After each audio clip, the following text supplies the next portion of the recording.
Welcome everybody to our opening session on the ECU weekend. Here with me in the stream tonight we have Lilli, Tatia and Eva. So welcome the three of you. Hi Kristin. Hello. Hi. Nice to meet you. There's also the first follower, thank you. So what we want to do tonight is, we want to start our ECU weekend, and maybe Lilli can tell us something about what are the plans for the next hours and also the next days. So we have a weekend plan full of women's chess events and girls' chess events. There's a wide range of tournaments. We already kicked off this afternoon with our first qualifier tournament. We had over 150 girls and women participate from over 15 countries, so it's a great start. And in the chat, you will see later the link to the event where you can see all the events that are still taking place this weekend. So there's going to be more tournaments. There's going to be some coaching sessions for different levels. So whether you're a beginner or a super experienced player, there will be something for you. And there will also be a range of workshops for very diverse topics, ranging from how to be an arbiter in chess to time management to what to eat and when to eat to actually succeed in what you're doing. Tonight, we actually have a very special session planned. So we're going to have a small opening event. But first of all, before we start into the actual topic, I'd like to give the word to Eva, who's a representative tonight from the FIDE and the ECU, who's going to give some opening words tonight. Good evening, dear chess friends. On behalf of European Chess Union and FIDE Commission for Women's Chess, I would like to welcome you to Women's Chess Weekend. I want to express my gratitude to not only all the organizers and speakers, but also to all the participants for making this wonderful event possible. I take this opportunity to share with you that next year was declared Year of Women in Chess by FIDE Council. And we certainly hope to organize many more events like this one. Also, we are preparing for you the Queen's Online Chess Festival, which will start in 1 month from now with continental and global tournaments and side events. We will publish more information next week, and we hope that all of you will be able to join there as well. I wish you to have lots of fun, both on and off chessboard, and I hope you all have a great weekend. Thank you. Thank you very much, Eva, for these opening words. So this event is supported both, or is only possible, we do have the support from both the European Chess Union and also the FIDE. So thank you very much for that. Then I'm going to give the word to Kristin really quickly in the name of the German Chess Youth Federation, as they're the main organizer of the event. Thank you, Lilli. Yeah, also welcome from my side. I'm very happy to be here today. So it was a lot of work in the last weeks, organizing the tournaments, the opening sessions, the coaching sessions. There are simultaneous exhibitions and workshops and so on. And you can find everything in our calendar on the website. And I think it will be a great weekend that is before us. And I'm very excited about that. Okay, now tonight we have a fourth person on stream who's a very special guest tonight, and we're very happy to welcome Tatia with us. So Tatia is the director of the new documentary Glory to the Queen, and basically it's a documentary that is coming out or is currently shown at some of the film festivals, and it's a documentary that follows 4 women chess players in Georgia, and they're actually chess players, female chess players we should all know because they were absolutely successful and dominated the world of chess in the 1970s and 80s, but many of us actually don't know it. And we're actually going to start off tonight by showing you a short trailer to the event, just so you know what the movie is all about. And then we'll give you some more information and have a short interview with Tatia to speak about her movie and what inspired her and give you a bit more details about it. Okay, then I think we will start with a trailer, right? Mm-hmm. Okay. To je bilo ravno proboju na Mars ili na Jupiter. Nezamislivo, doktor, nezamislivo. Die 4 besten Spielerinnen als Olympiateam am Weg zur Siegerehrung. Der russische Kommentator nennt sie Druzhina, eine militärische Kampfeinheit.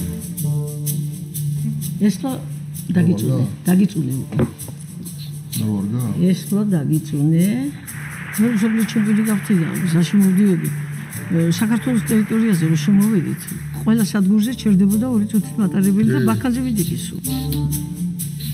And I made effort that in open tournaments should be women's prizes. Nana war gerade 2 Monate lang in Moskau für einen Wettkampf. Bald wird sie wieder unterwegs sein. Სამახსოვროები იყო რომ თიშერის რეკორდი მოხსენით 13 პარტია მოიგე ზედიზე. Кто эта девочка? Международный мастер-чемпионка Европы Нана Йосильяни. Нана, а почему вы ко мне не подходите? А ваш король уже 10 минут стоит под матом. Айя, арам холод чемпионы чемпионы гахта. Арамет олимпиури чемпионы ара ერთხელ. 11 თუსორად მახსოვს კაბადონი. 10. But it was strange after the match. She asked me if you could play the strongest chess. I thought she was joking. I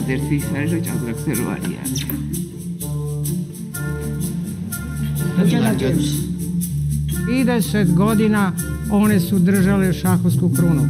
To se neće ponoviti ni za 5000 godina ni jednoj većoj naciji.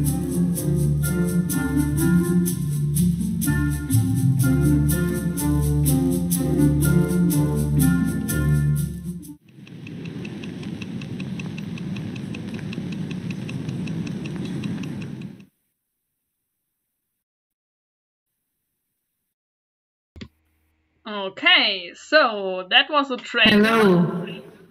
Yeah, hello. Thank you, Lilli. Thank you, Kristin, and the Girls and Women's Chess Weekend for inviting me for a talk. Thank you very much. We're very excited to have you here, Tatia. So, yeah, first of all, some technical things. But I've been living in case Europe all anyone my that just adult watched the life. trailer is interested in watching the documentary, there will be a live streaming happening of the event in the upcoming week on Wednesday. And you will be finding the link in our chat in a second. So you can just sign up straight for the session if you're interested in it. But now we're going to ask Tatia a few questions about the film itself. So I guess the first pressing question that all of us chess players are having, Tatia, is: are you a chess player yourself, or what is your connection to chess? I'm a hobby chess player, but I was born and raised in time when the 4 protagonists of my film were very famous. So chess was kind of part of my life too, as part of life of whole country, not just Georgia, also the whole Soviet Union and maybe the whole chess world. Mm-hmm. So they played an important part, I guess, in the time you grew up, but then you decided to make this movie much later. So what was your inspiration to go back to this topic now? And yeah, so like your inspiration for the film and what made you start this idea? There were 2 components which made kind of this synergy that I decided to make this film. First was that in 1999 I moved to Austria for art study, and I was identified as a Georgian just by Stalin, Russia or Soviet Union. And you won't believe, but only one encounter with a cultural historian in Austria, and Strohelis, his name, was different. He told me, you come from Georgia, female chess players. And this kind of identification really stuck in my mind. It was much exciting and nice and cool. So I kept it. And then later, by chance, I filmed with my mobile phone Judith Polgar, you all know for sure, playing a simultaneous game against 24 men. And I made a shot. She did something which was incredible. I don't describe now, but I knew this topic has something. And of course, then I went back to my home country, where I knew that there was this epoch of almost 30 years, 29 years, from 62 until 1991, fall of Soviet Union. Nona Gaprindashvili and Maya Chibudanidze were world champions, and Nana Alexandria and Nana Yoseliani were very close to be world champions. And 2 times these 4 female chess players represented Soviet Union as the Olympic team. And 1 week after, they were playing against each other. Yeah, it's very interesting, I guess, especially in women's chess, because there are not that many female players, that sometimes you play on the same team and sometimes you play against each other, and there's always this difference between like being friends and being the few women in that sport, actually. So it's very bonding, but at the same time you have this competing attitude because we play against each other a lot. And imagine they were living in one city, yeah. kind of in one kind of republic, and it was very tight. This all I think this phenomenon, and I would there is this saying in English, this love and hate relationship between them. It was there, and I think nothing is better for a movie when you have, first of all, very fascinating story, and in the same time there is a conflict too. And also not just a conflict, they were also very supportive. They were somehow companions in the same time. And this, I like this. This was main reason why I thought this would be an interesting, one of the main reasons, yeah. Sorry. What would you say is the importance, or what importance does chess have in Georgia? I mean, here in Germany, soccer is the typical national sport. How is it in Georgia? I think for me, chess was a female game. And later, when I went to Austria, I discovered that this is not the case. That the women does not really play chess in such amount like in Georgia it is. I would say it is a national game, but in terms of female chess players. So because of these 4 chess players, chess got very popular. Okay. Which is very interesting, as chess is always seen like as this intellectual masterpiece, right? And it's like, I guess traditionally this kind of having a great brain and being very intelligent and liking this direct competition, I guess it's like a trait that's not naturally associated with women often.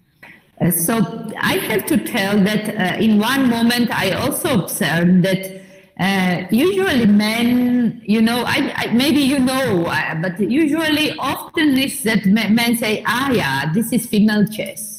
It's female chess is something secondary, and this was also very, for me, I did not like this kind of, and I knew that my country had the best players. It's not about just chess. From the country, it's the best players. Were these 4 women, really in the history of 20th century. They were positive, they were strong, they were successful, they were,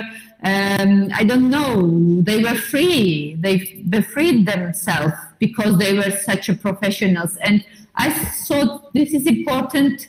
And besides of that, we had this chess, which is a game which has no age, it is kind of universal game. And so I thought this should be important to tell this story, to keep, and my protagonists, all 4 knew that they want to do this film with me because they also know that they are going in, people forget them. of course. So you don't know who from the public, by the way, thank you that you are attending our talk today. Who knew this woman? Who knows Nona Gaprindashvili or Maya Chibudanidze or Nana Alexandria or Nana Yoseliani? Is there anyone who knows them? It's my question to the public. So chat, who knows? Who knows? Who knows them? Amazing women. If anyone knows, shout out in the chat. Only you, Nona. Yeah. Okay, Nona was the first female chess player to get a grandmaster title in men. Good, that's it. And Maya was the second woman who got the grandmaster title in men. And okay, before was of course Vera Menchik, then was Second World War, a big gap in between, and then, yeah. What do you think the reason is that, so as you already mentioned, like when you said you filmed Judith Polgar and we would ask players nowadays who would know Judith, then probably most players would absolutely know her. But what do you think is the reason that these Georgian women are so unknown? Is it just because it's longer ago? No, yes, of course. It has to do with the time too, but also it has to do with the Soviet Union. I mean, it was a closed society, and Maya lost at that really in 1991 when Soviet Union fell apart. Of course, they had 2008. They won Olympiad in Dresden. Maya was still playing, but still, you know, this kind of fame was in the time which was over. You know, it was over. The wall, the Berlin Wall was gone, you know, and other times started. And also, of course, because Hungarian chess players like Judith, Zsuzsa, they came as the next generation and started to dominate the female chess world at least, and Judith, of course, also in men world too. So it was, and also one thing which I noticed, these chess players from Georgia, they are not so fame-oriented. I mean, they don't care in a way because they had very big attention already in Soviet time, in their times, and they are not so, they don't keep to be on the surface all time. This does not interest them. This was definitely an observation from me. They are not so media interested to be in media or to talk about themselves or something like that. It's kind of natural that they were successful and they take it as a natural thing.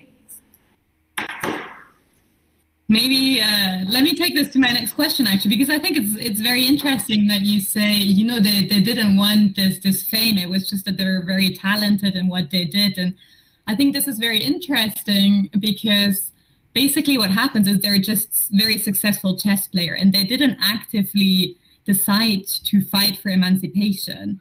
But in the end, this is what happened, right? They ended up being role models for a lot of people. Yes. And I'm wondering whether they're aware of this role and how they yeah. I can tell you, you said it very correctly. It was not this kind of conscious, you know, somehow it happened because they kind of were living the life we all would wish to ourselves. They did what they loved the most, and they did it with much effort and with much love. In this case, the chess. And when you ask them, and this was for me really shocking, when you ask them, how do you think, what was your impact on society, especially on women, through your success and fame, they usually say, you know, more of women started to play chess in Georgia, or more women, but they always connected to chess, you know.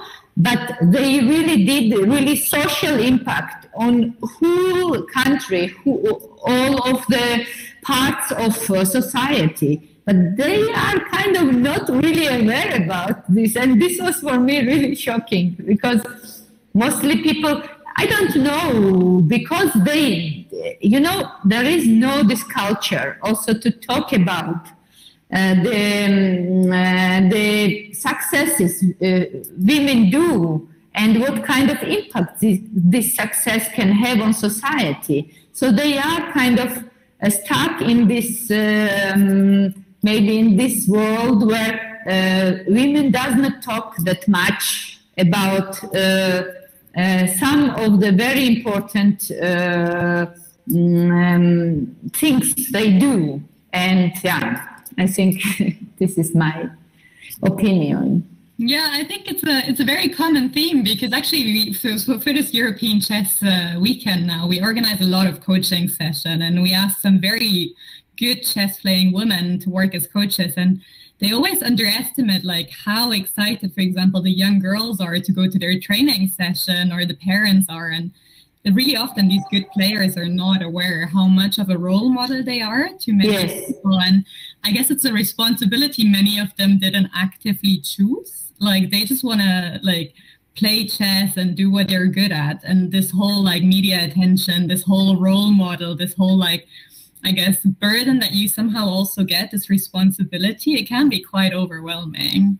Yeah, this is one thing which was happening, what I discovered while making this film was that because of a lot of attention from the state, and I have to underline this, if these women would not have these successes which they had, nobody would be interested in them. So I would somehow think that although in Soviet Union there was this kind of equality, I mean female male balance kind of was said, that it is more emancipation happening and so on.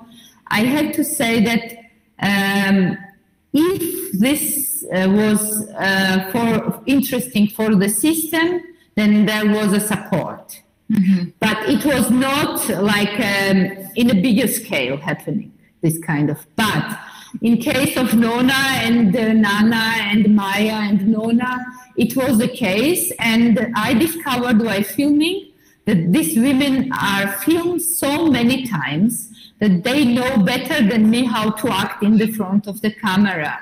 And the most difficult thing was, of course, to find the moment when they are not performing. And this was really hard. So they have this kind of permanent performance. They do this permanent performance in a way, not aware about that, because of this attention, they are very much trained to act in front of the media. And I was very happy that they kind of give me the chance sometimes to a little bit to look behind their masks, you know. So this is also something which has to do with attention, which is happening from the society. It makes you to be controlled, especially in the time when they were very, very famous. Yeah, very interesting. It's just I kind of continued a little bit this topic of attention and fame, and yeah. No, I think it's very good. Maybe for the people, so most of the people, the viewers we have in our stream will probably be chess players rather than people that know much about movies. So yes. For the documentary, you basically looked at old video footage from back in the times, and you just said it already took quite some time to find these moments when they didn't have a mask on in the nowadays when you filmed. So I'm just wondering, like, how long does it take to make a movie like this? Like, how long did you follow these people, or like from the original idea to the actual movie being done? Like, Okay, I just will be very straight with the numbers. This shot with my mobile phone I did in 2012. Oh, wow. The first interview I did with Nona, two Nanas and Maya was in 2016. So then I did a 4-channel video installation because I come from arts, which I showed, by the way, in Berlin. It was a project called Pop-Up Chess Palace, because Nona has own chess palace in Tbilisi, and in Soviet Union there are 3 chess palaces, in Armenia, in Georgia, and in Belarus. And in Georgia, the chess palace is named after a woman. So, and this exhibition was called Pop-Up Chess Palace. It was happening in Berlin. And because of these interviews, because of footage I researched for this 4-channel video installation, I got so many interesting insights, so much anecdotes, so many funny, interesting, strong, overwhelming stories that I started to talk about, to speak about. And I just noticed that people are interested in this topic. And you don't believe, but I never did a film before. This is my first film. And when I started to think, okay, now I want to make a documentary, in 1 year, there was the whole financing there on place. This is three countries co-production. Austria is main producer, Georgia and Serbia. And yeah, it was a magic. But I am sure this is because of topic, because of story. My film is very much story-driven. What do you think of the connection to the Queen's Gambit? I think that's the most common movie in the last weeks or month. And what do you think about that? I have to tell, I'm glad that Queen's Gambit came out. First of all, it was 1 month after my film was premiered. So I would say that we both films are very, very well researched. I have only one mistake in my film concerning chess. I know that, but this is also because I did not show the film to the protagonists before. Okay. Because I wanted them to see it on the premiere. And what Queen's Gambit, because of Queen's Gambit, in the last series of Queen's Gambit, which is very well made series, and I am really happy that it was done because it is promoting female chess and women players supporting in a bigger way. I mean, all cliches are used, which can be used for the women chess players are used in this film. And I have to tell also one thing which I really hate is that this girl is able just to achieve, okay, not just in the end is different, but to achieve this kind of level of the play just because she is on the drugs. I mean, this is for me, it's absolutely no go. Because it is such a hard work. I don't know, you should know what is the chess. I mean, it is a kind of fairy tale, which is, of course, it has some moments, but I don't know. This is my opinion. Tatia, if I may make a small correction, she was able to achieve her results not because she was on drugs, she was just handling the fame and the stress and all which comes with being top female player and even among men. So she was just dealing with the stress using the drugs. Drugs were not helping her in any way. And this is actually well known that in chess there are no drugs which will actually enhance your performance, you know. But I absolutely agree with you that this is not a very good role model, you know. And but otherwise, there were many things which were kind of right, mostly on emotional level, the kind of emotions and stress a professional player faces. Of course, there were also some parts which were not so authentic. For instance, after she won a game, other people would clap. That never happens, yes, in chess world, and other things too. I believe it was not meant for professional players, but for wide audience, and it was like an artistic expression, yes.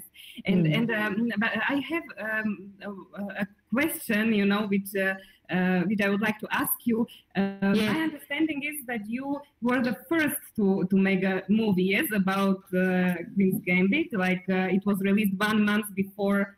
Yes. So nobody can accuse you of using the topic, yes? No. Nobody can. Premiere of Glory to the Queen, which is the title of my film, was on 4th of September. And Queen's Gambit was released in October. Mm-hmm. And tell me, because this topic of chess, Queen's Gambit was unusually popular, you know, considering the topic, and we all chess players are all very happy about it, you know, because it popularized chess. But what made you pick this topic, you know, especially when it was your first movie, you know? This is what I said in the beginning. First of all, this moment of identification to my home country through women and through chess. Second thing is I'm an artist. I do teach video in an art school in Vienna. So it is my medium. So I'm working in this medium in an artistic way. And the second thing which made me kind of think about this topic was the shot of Judith Polgar. I mean, I will send you this shot maybe on my Facebook or something. Maybe you can watch it. It's fantastic. It's a little bit Queen's Gambit style. It's very sexy and very special. So, and then I thought, oh my God, this could be a topic which could be interesting. And this was kind of one moment which brought me to my, let's say, my roots, back to my roots, to my country where I was born and grown up, and also to dedicate something. I'm very long time now away from my home, and somehow it was a nice way to maybe say thank you to these women who are still alive, who do a lot for a chess, for promotion of a chess, and also to keep the story told for the wider audience.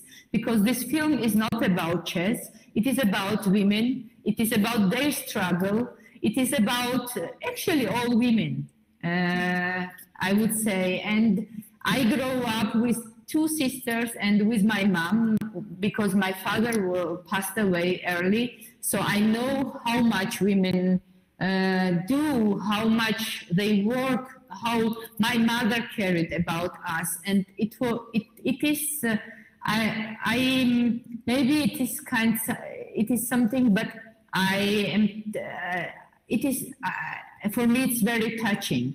Successful female stories touch me, and I think I am the one who can also retell it. And we can also thank you for that. It is incredible, and I'm so happy that Lilli and Kristin invited you here, and I had the chance to meet you. It was extremely interesting to listen to your stories and explanations. So thank you. Thank you, Eva. I think I would be happy if you watch the film. The link from the live stream is in chat. And also you can write to me, and you can give Lilli maybe my email too, or the Facebook site of my film. I will be happy about every feedback you can give, and make your own picture about my film. Okay, thank you, Tatia. I Thank was you. planning to, and for sure I will watch the film. And of course, I know personally all those incredible female players, and I absolutely think that they deserve to be remembered in this way. So you did a great job for female for commission for thank you, Eva. So surely we'll stay in touch and hopefully cooperate more in the future. And please make more films like this one for us. Thank you, Eva. Thank you. I'm glad to be in touch with European Chess Union and FIDE on this topic too. Yeah. Thank you. So for the chat, a few things to take away from this. First of all, check out Tatia's Facebook if you want to see the Judith Polgar shot. She'll put it there. Second of all, soon I will put it.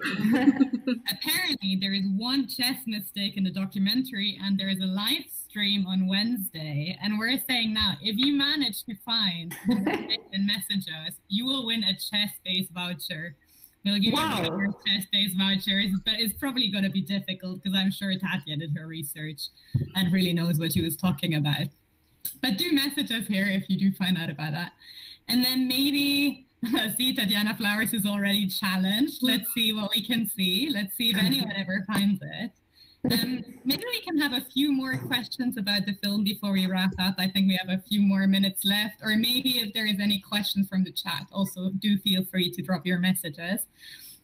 But just like one topic I'd really like to touch up on is that you said that this movie is about chess players, but it's most of all about women and the struggles we have. And too much for the people that didn't have seen it, like that haven't seen it yet. But I think it's interesting to see how the things that were struggles back then, like making this, like the split of having your career and at the same time a family, like this time issues.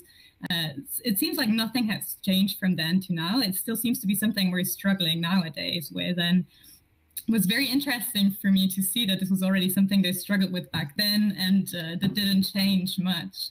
And yeah, I think that's like also a very reoccurring theme, which I think a lot of us women can identify with. Just to tell you, none of the female chess players, four protagonists of my film, have more children than one. Only one child. Three of them have one child. One does not have at all. She was living also alone. She divorced very fast, and they were, I think at that time, the chess tournaments lasted much longer. Also, these zonal tournaments, preparation tournaments too. So they were away and from family. And this is how Nana Alexandria in my film says that it is. She even don't want to think about how she can do great for both, for chess and for family. So it's better not to think about it because it's impossible. Yeah. So it is a hard thing. And also what Nona was always saying, and I have to admit that she is really the one who always emphasized this.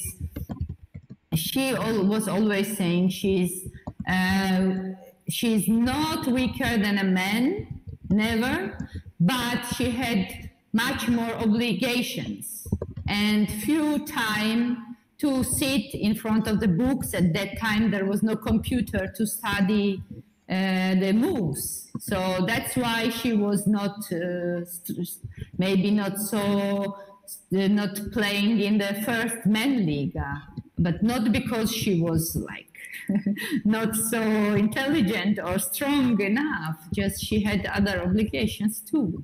Yes, So yes, this this is always an issue, and especially now with Corona, you can hear lots of stories how women are actually at disadvantage because they are the one to sacrifice for family in time of need and in time of emergency, and it comes naturally to us somehow, and the discrepancy between conditions for men and women now is even growing more instead of the opposite direction. Yes, so this is an issue which we must never forget.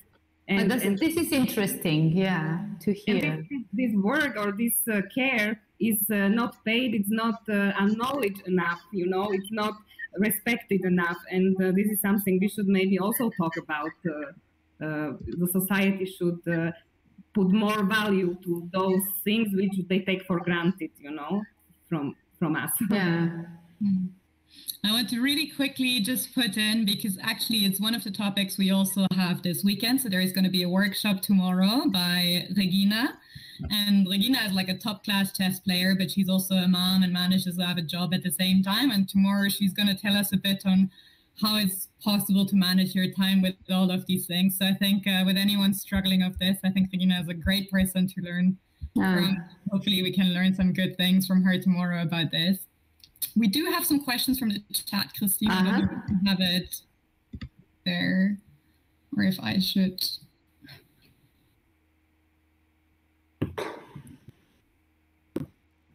There was one question here, Tatia, to whether did Nona and company teach you something about chess? Like, did you learn something during the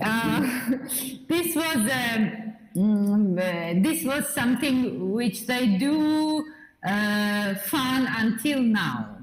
As I told you, I am a hobby chess player. I know how to move the pieces. That's it somehow. And in one moment, they used to talk about chess a lot. And in one moment, they discovered that I don't understand what they are talking about. Really, I'm not following really how they are expecting me to follow. And this was actually a good thing because they kind of switched to other direction, which is more personal maybe, and not about, technique, chess playing technique. So they never tried to really to bring me near chess. But I have to tell that after I did this film, I really like to watch live chess games. I can sit down for hours and watch them. It's really great. It's fun. I like it. Can I ask whether, so maybe they didn't teach you chess, but did like this documentary and spending all this time, like really going in depth about the role of women in Georgia, like did that kind of change? Because I guess like you also had a bit of an outside view because you don't live in Georgia anymore. So I guess like, I'm wondering if that changed your view on the country and the role of women there. And so I would say, I think I was quite objective about thinking what my country and the role of women there are. But what I really learned through this film was this moment of forgetting everything else besides of this board and these pieces and this world of the chess. I understood that these women are kind of in another sphere, really, for me, they literally are somewhere floating in a sphere of this special game, and they are so, I really love them to see how they love it and how this game makes them to be solidaric to each other, although they were very strong opponents. This solidarity and professionalism through chess, this was something which was for me kind of idea which I got about chess concerning to the women in Georgia, especially chess players. they are very, very supportive to each other. Even they sometimes are very, so they are very solidaric to each other, and they support you. If I may add, because I know even players from the female players from Georgia, which are very good, you know, one of the best still, and I had a chance to even play against some of them, and I must say that they are extremely nice, you know, and I have the best, you know, memories and experience with them. Yeah. I mean, this was something which was clear for me, that chess makes something.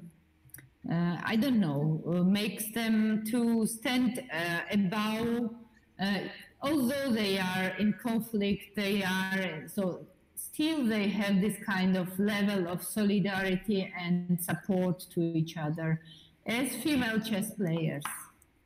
Yeah. So this was something, but about Georgia and women role, I don't know. I just can tell you that female players in Georgia are really a phenomenon, were really a phenomenon. And I compare this very much with medieval Florence, where Leonardo, Michelangelo, and Raphael was living in one city. It was like that in Tbilisi from 62 till 99, with Nona, two Nanas, and Maya. Yeah, one of the impressive facts is just the pure length, right? Like on how long they've been. It's like just something that, yeah, will probably never happen again. I mean, it's just like a one-time story, which we now have caught in a documentary. So I think this is why it got attention. This idea to make this film. It's just a story. This is the strong story, which made yeah. Otherwise, I could not imagine why I, as a first-time director, would get so much support. One more thing, actually, which is not so much connected to chess, but too much about your statement that you say that you're a first-time director. Because it says, when I don't know if someone has been from the chat has been on the webpage actually from the movie, but it says that you worked with a predominantly female team, and yes. I think film is a bit like chess; it's still a very male-dominated area per se. So yeah, I'm just wondering how it came to that. Was it like an active decision, or? The thing is, like, I have to tell that mostly female producers were interested in this story. It was just obvious that women were interested more in this story than men. I presented the idea to a couple of people, and women were really interested in it. So they produced it too. And I noticed also while editing, you know, we had men. Our cameramen were not female, so our DOPS, director of photographies, were men. And when we were watching the material after filming, I remember myself and my Austrian producer who were there at the time, female producer, we were kind of very touched by certain takes, you know, and our director of photography was telling, really? It is so emotional? This is so emotional for you? And we were like almost with tears in our eyes. And this was this moment when I understood why it's important that female also propose the topics in the society, not just as a film topics or in general, because there is some other view which we also bring in our reality to be more diverse, more broad, and more interesting. So this was a good school for me. This is a very important idea which you just expressed, because it, as you mentioned, the general diversity is a topic which which is quite important these days. And the more diverse people in a group can cooperate, the better ideas they can come up with, you know. And that's you are absolutely right that it should be viewed also in this light, and encourage women in chess or as movie directors and in other areas to join and make it comfortable for them to be there, even though their view might differ from what is mainstream. You are right, Eva. This is true. This is how it should be. Yes, it's very important. I think it's very important also with these media things to take the coverage ourselves, because this is in the end how we are portrayed. And I think we see this a lot in chess as well, that most of the reports and the commentating and stuff, it's all female reporters, and it's all female elderly reporters. And for example, this is why tomorrow we decided to have a session on how we actually want to portray ourselves in the media, like how do we females see ourselves as chess players, and to try and take that narrative and actually put our view on things in there. So topics we're also going to discuss this weekend. If people are not playing the tournaments but want to come to the workshop, it's one of the workshops for Sunday, I think, actually. So yeah, we have 2 more questions in the chat. Wow. So maybe nice. We can do them and then slowly wrap up, because I think it's been quite long. Yeah, I can have a look at the chat. So the first question is, Tatia, did you have a specific moment when you thought, yes, that is why I did the movie? Yes. This moment, to be honest, this moment was on the premiere of the film. It was September, and we could premiere it on the Cinedoc Festival in Tbilisi. And it was in open air cinema setting. So this was, many people came, and we had to close the doors because we were not allowed to let people in. And 3 of the 4 chess players were sitting there, and I know for sure that they were not agreed with everything what they saw in this film about themselves. But the public was so happy because my film is very entertaining.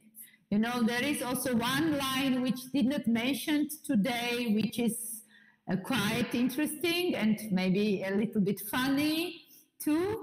And I just noticed that public was so happy about this film that the chess players were overwhelmed. And they, for one moment, they got this attention which they always had in their time of their fame, and they were very happy. And I was kind of happy that this happy moment happened with all us together. And this was one thing. Also, this was my coming back to my home country in a way.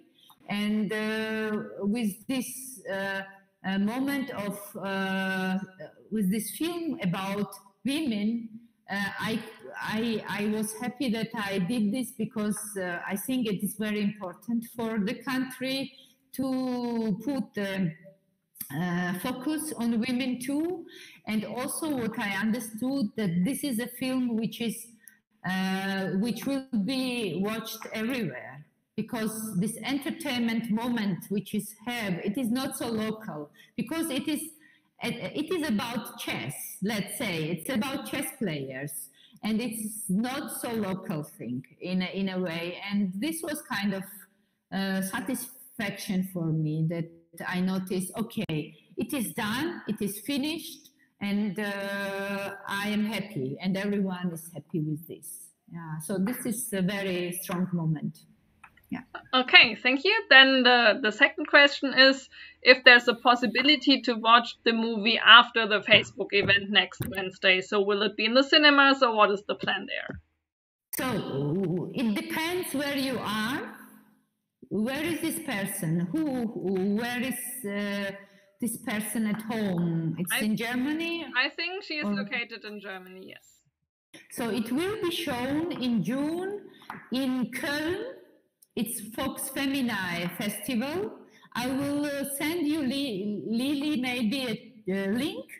So it is also a festival, and I guess it will be hybrid, online and physical. So it's possible to watch in Germany. In Austria, it is coming in cinemas now. And it will be shown in France, in Biarritz, also physically. So this is the next steps we have with our film in Austria, in Germany, and in France. And we try to first to travel on festivals, and later it will be on put on cinema. Digital cinema platform, so everyone can buy a ticket and watch it, but not by now.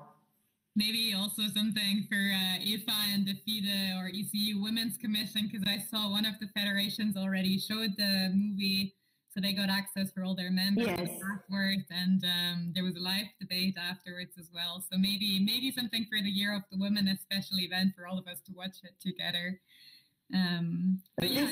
I just had exactly the same idea. If we could somehow to make this online cinema, you know, so we could also share then our impressions. But we need to check for technicalities and To add, this year Nona got 80. It's the jubilee year, and Maya Chibudanidze is 60. So it's also like the year of them. So I think there will be some activities maybe around this, but still maybe it's also good to know that. Okay, with this, I think we're going to wrap up today. If there are no more questions from chat for now, because I think we all had quite a long day and a lot of us already played a tournament today. But that was very interesting discussion, super informative. And I hope a lot of people from chat are going to join the live stream on Wednesday. Do sign up for it. And thank you so much for coming, Tatia. Thank you for inviting, and thank you for attending.